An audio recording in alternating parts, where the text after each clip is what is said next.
Oh boy, this one is quite the doozy. The 2025 NHL Draft coming and going gives us the opportunity to dive into some of the draft picks that have trades involved in them, and how we can work our way backwards in time to look at the trades themselves and finalize whatever those deals were all those months or years ago.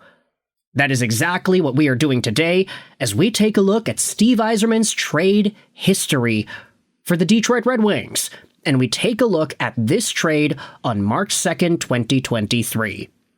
The Tyler Bertuzzi trade. Now, before we dive into the trade details itself, let's just go over the profile of the players. Let's talk about Tyler Bertuzzi and talk about these draft picks over here. Because while it seems very simple, Tyler Bertuzzi for a first and a fourth, oh boy, it's really not simple. Like, this is complicated. We're going to have to dive into 2-3 trades in order to get a full picture as to what actually happened. But before we dive into that, let's do the old calm before the storm here and talk about Tyler Bertuzzi as a Detroit Red Wings asset. Of course, there was always a lot of love with Bertuzzi because his uncle Todd also played for the Detroit Red Wings once upon a time. Tyler was a Detroit draft pick back in the second round in 2013, who inevitably found himself as a full-time Red Wing, scoring 48 points in 71 games in 2019-20. The season after, things were held back due to injuries, but Tyler Bertuzzi bounced back with a 62-point campaign in 68 games in 21-22. 30 goals, 32 assists. This was a fantastic year for the Red Wings scorer. And as the Wings were starting to get a little bit better, they were really bad in 2019-20 after all, Bertuzzi was on the up and up with this team as well. You saw Larkin producing a hell of a lot of points. You saw Raymond make his debut. Sider was really good too. Phil Hronek was scoring, so was P.S. Suter. Man, take a look at this duo, taking their scoring talent from Detroit over to Vancouver a few years later. But Tyler Bertuzzi was a very valuable, meaningful piece. The next season, though, things were a little bit interesting, because Bertuzzi was entering a year where he would need a contract, and 2022-2023 saw him making $4.75 million a year. That season was filled with a lot of uncertainty as to whether or not he would re-sign with the Red Wings, whether or not they would give him a dollar amount that was okay.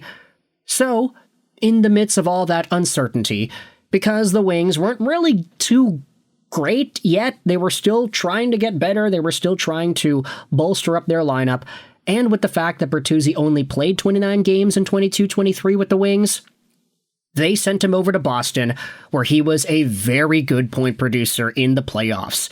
As we had said, the trade return went as follows. It was Tyler Bertuzzi for a first and a fourth.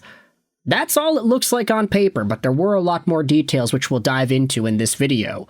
But Bertuzzi with the Boston Bruins was over a point per game in their first round series loss to the Florida Panthers. Thank you very much, Boston, for choking away that lead and not defeating the inevitable Stanley Cup champs in Florida.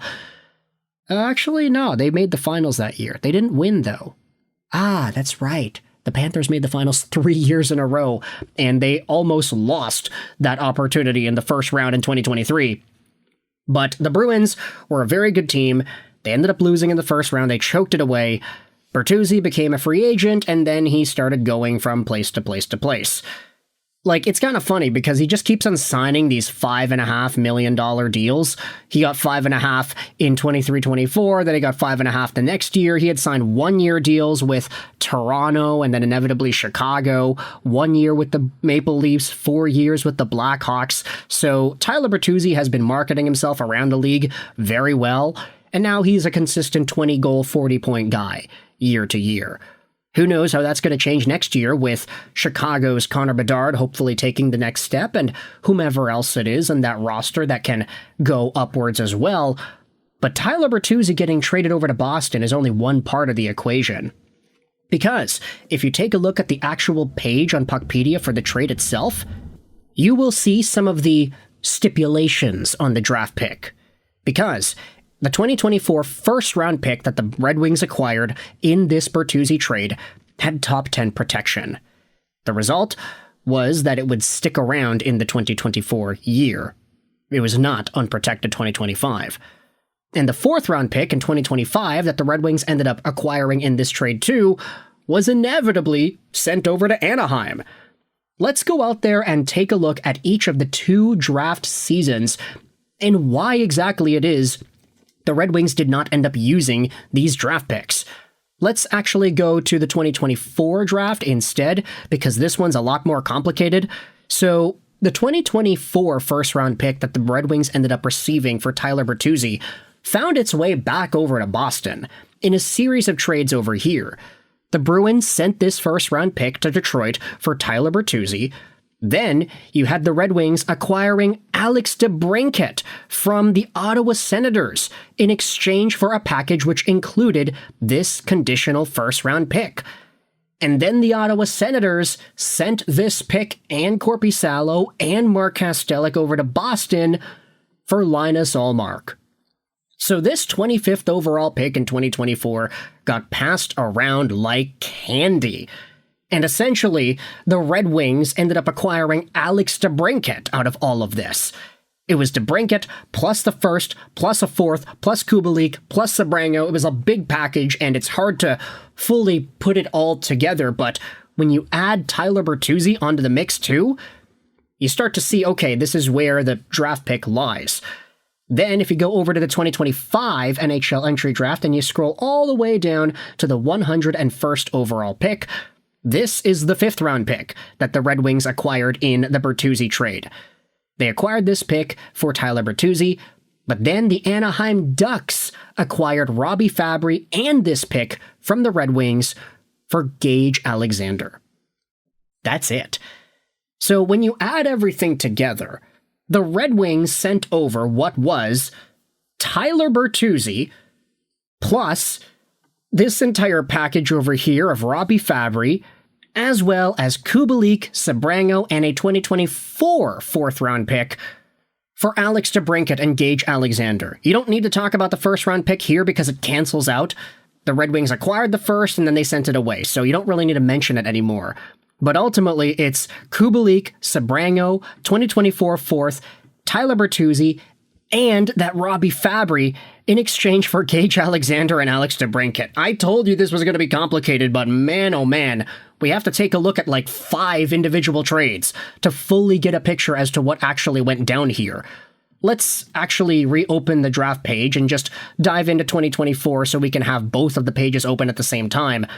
I mean, that first-round pick for Boston went on a total carousel. Boston to Detroit to Ottawa to Boston again. This is what I mean when I say that these trade videos can get really nutty at times, talking about where these picks end up and what teams end up actually acquiring for these players. With that in mind, I want you to let me know your thoughts in the comment section below. How do you feel about this Red Wings package? They traded away Tyler Bertuzzi, Kubalik, Sebrango, a 4th, and Robbie Fabry for Alex DeBrincat and Gage Alexander. That's the way you can visualize it after all of these moves and after all of these trades. How do you feel about Gage Alexander as a player for the Detroit Red Wings? I mean, he is a young goaltender, up-and-coming guy, 23 years old for the Toledo Walleye, and meanwhile, Alex DeBrincat is Alex DeBrincat. He's doing pretty all right, too, I would say, for the Detroit Red Wings. Certainly a lot more to be desired out of his 39 goals. Let's see him hit 40, why don't we? But let me know your thoughts in the comment section below about the ever-so-elusive Tyler Bertuzzi trade and how things are looking like 2 years after it was done and after the trade gets fully confirmed. I hope you enjoyed this video, and bye.